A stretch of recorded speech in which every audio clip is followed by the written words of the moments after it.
না করি, আমাদের কাজকে ব্যবহার না করি, আমরা যদি বাংলাদেশ খেলাফত যুব মজলিস তথা দিন বিজয়ের কাজকে আমাদের ভিশন এবং মিশন হিসেবে গ্রহণ না করি, অপশনাল বিষয় হিসেবে গ্রহণ করে আমরা যদি আমাদের সময়ের নিজের কাজ করে অতিরিক্ত কাজের মধ্যে যদি এটাকে গণ্য করি, তাহলে আমরা যে স্বপ্ন নিয়ে বাংলাদেশ খেলাফত যুব মজলিস প্রতিষ্ঠা করেছিল সেই স্বপ্নে আমরা সফল হতে পারবো না।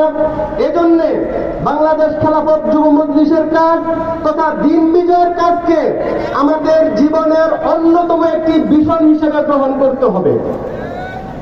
মাঠে ময়দানে আমাদেরকে যুব মজলিসের কাজের জন্য বিতরণ করতে হবে। তৃণমূল পর্যায় পর্যন্ত যুব মজলিসের কাজকে বিস্তীর্ণ করতে হবে। এই যুব মজলিসের মাধ্যমে আমরা বাংলাদেশের মধ্যে আমরা যে স্বপ্ন দেখি